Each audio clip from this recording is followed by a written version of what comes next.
Good morning, students. Today I am going to discuss next chapter, that is ninth chapter, hydrogen. Hydrogen is the first member of the periodic table and is often called protium, means it is placed at the top of the alkali metal and its electronic configuration is 1s1. अब बेटा इसमें सबसे main important चीज़ जो है वो है resemblance with alkali metal and halogens, और इसकी डिसरिजेम्बलेंस क्या है, इसकी कमियां क्या है जो उससे रिजेंबल नहीं करती हैं एल्कली मेटल और हेलोजन से। तो सबसे पहले resemblance with alkali metal, resemblance of hydrogen with alkali metal. First of all, electronic configuration: hydrogen one electron in their valence shell.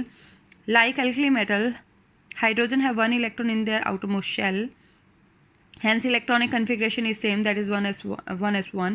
उसमें भी देखो लास्ट में 2s1 है, 3s1 है, s के आगे वाला जो नंबर है वो चेंज हो रहा है, बट s में तो 1 ही इलेक्ट्रॉन है ना, तो सेम इलेक्ट्रॉनिक कन्फिग्रेशन। नेक्स्ट है इलेक्ट्रोपॉजिटिव करेक्टर, ऑब्वियस, जैसे एल्कली मेटल एक इलेक्ट्रॉन लूज करके मोनोवेलेंट कैटायन बनाती है, वैसे हाइड्रोजन भी एक इलेक्ट्रॉन लूज करके मोनोवेलेंट कैटायन बनाता है।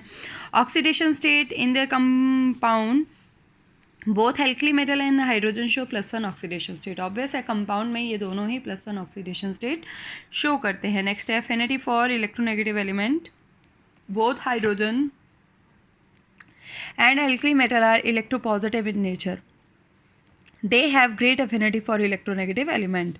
इनकी ज़्यादा एफिनिटी होती है इलेक्ट्रोनेगेटिव एलिमेंट के टूवर्ड्स, जैसे Na2O, NaCl, H2O, HCl। ठीक है। नेक्स्ट है reducing nature, hydrogen as well as member of the alkali metal act as a strong reducing agent. Obvious है, खुद ऑक्सीडाइज्ड होकर सामने वाले को क्या कर देते हैं, रिड्यूस कर देते हैं। ये देखो एग्जांपल बता रखी है, पोटाशियम को अगर हम डालते हैं तो बोरोन को क्या कर रहा है, रिड्यूस कर रहा है। आगे आयरन में हम H2 डाल रहे हैं तो वो आयरन को रिड्यूस कर रहा है। नेक्स्ट है, तो हम यानी कि प्योर मेटल हमें मिल सकती है अगर हम हाइड्रोजन के साथ रिडक्शन करते हैं। नेक्स्ट है difference from the alkali metal. अब एल्कली मेटल से डिसरिजेम्बलेंस कौन कौन सी है, hydrogen is a diatomic while alkali metals are monoatomic. Hydrogen is typical non metal, but जो एल्कली मेटल है वो टिपिकल मेटल्स हैं। आयनाइजेशन एंथैल्पी हाइड्रोजन की बहुत ज़्यादा होती है, बट एल्कली मेटल की बहुत कम होती है। Compounds of hydrogen are covalent in nature, but जो कंपाउंड्स ऑफ नॉन मेटल होते हैं वो आयनिक इन नेचर होते हैं। ये थी डिसरिजेम्बलेंस। नेक्स्ट है electronic configuration, both resemblance with halogens. अब हेलोजन के साथ देखते क्या क्या रिजेम्बलेंस है। इलेक्ट्रॉनिक कन्फिग्रेशन सेम है, हेलोजन के भी लास्ट शेल में एक इलेक्ट्रॉन कम होता है, इसके भी लास्ट शेल में एक इलेक्ट्रॉन कम होता है वैलेंस शेल को कंप्लीट करने के लिए। ठीक है, क्योंकि 2 इलेक्ट्रॉन आ जाएंगे, हाइड्रोजन बैलेंस हो जाएगा, हाइड्रोजन स्टेबल हो जाएगा। इसी तरीके से एल्कली मेटल के लास्ट शेल में एक इलेक्ट्रॉन कम होता है, जैसे फ्लोरीन में 5 है, 2s2 2p5, मतलब 7 इलेक्ट्रॉन है, एक इलेक्ट्रॉन कम है, एक इलेक्ट्रॉन ही गेन कर लेते हैं। उसी तरीके से हाइड्रोजन भी एक इलेक्ट्रॉन गेन कर लेता है, सेम इलेक्ट्रॉनिक कन्फिग्रेशन है। नेक्स्ट आयनाइजेशन एंथैल्पी, जैसे हेलोजन की ज़्यादा होती है वैसे हाइड्रोजन की ज़्यादा होती है।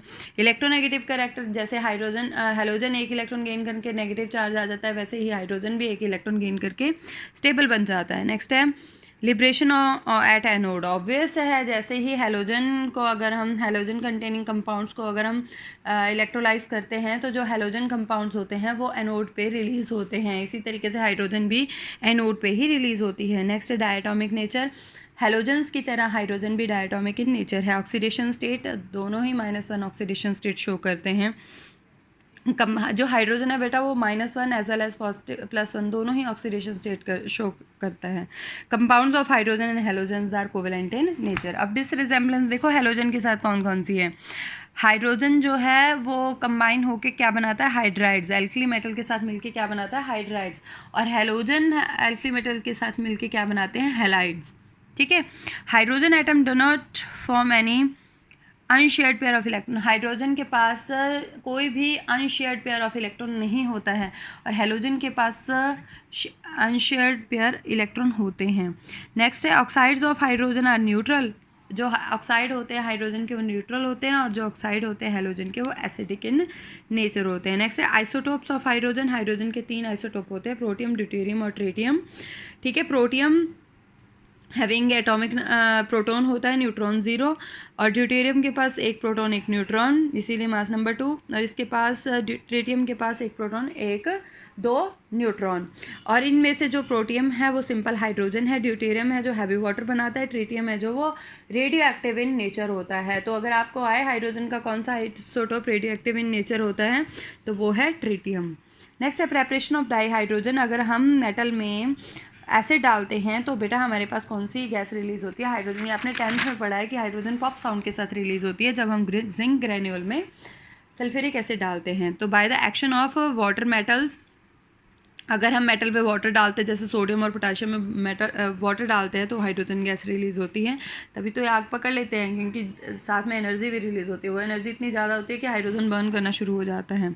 नेक्स्ट है by the action of water on metal hydrides. अगर सोडियम हाइड्राइड या कैल्शियम हाइड्राइड की हाइड्रोलिसिस कर दें तो हाइड्रोक्साइड बनते हैं और साथ में हाइड्रोजन गैस रिलीज़ होती है। नेक्स्ट है by the electrolysis of water.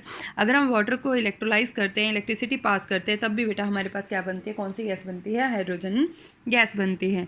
Next है preparation from alkalis. Metals such as tin, zinc, aluminium react with a strong alkali like sodium hydroxide and potassium hydroxide. They produce hydrogen gas. ये देखो, zinc में हमने sodium hydroxide डाला तो क्या बन गया? Hydrogen gas. जिंक में हमने HCl डाला तब भी कौन सी गैस प्रोड्यूस हो रही है? Hydrogen gas. ये लेबोरेटरी प्रेपरेशन है। ये सेम टू सेम वही है जो 10th में आपने किया। जिंक ग्रेन्यूल डाले, ऊपर से थिसल फनल लगा दी, एक डिलीवरी ट्यूब लगा दी। थिसल फनल से हम डाइल्यूट सल्फ्यूरिक एसिड डाल रहे हैं और ये डिलीवरी ट्यूब के थ्रू ये हाइड्रोजन गैस, यहाँ पे बी हैव शेल रखा हुआ है, इसमें पानी है, इसमें बबल्स आएंगे। वो बबल्स किसके होंगे? डाई हाइड्रोजन के। अगर हम ये नहीं रखते, हम जलती हुई कैंडल लेके जाएंगे, पॉप साउंड के साथ वो जलना शुरू हो जाएगी। उससे प्रूव हो जाएगा कि हाइड्रोजन प्रिपेयर हो गई। और हाइड्रोजन कैसे बना सकते हैं? मैग्नीशियम में एसिड डाल दो, यानी कि किसी भी मेटल में या मेटल ऑक्साइड में हम हाइड्रोलाइज कर देंगे तो हमारे पास कौन सी गैस प्रोड्यूस हो जाएगी? Hydrogen gas. तो बेटा 2 मेन प्रोसेस है इसमें इंपॉर्टेंट, एक बॉश प्रोसेस है, क्लेंस प्रोसेस।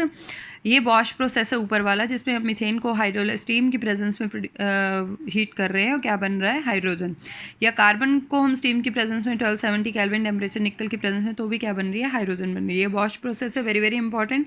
इसको कोल गैसिफिकेशन मेथड भी बोलते हैं। कार्बन सिन गैस में अगर हम स्टीम पास करते हैं in the presence of iron chromide तो क्या बनती है बेटा? Hydrogen gas. ये बॉश प्रोसेस है। लीन प्रोसेस में हम आयरन में स्टीम पास करते हैं, मैग्नेटिक ऑक्साइड बनता है, साथ में हाइड्रोजन गैस रिलीज होती है।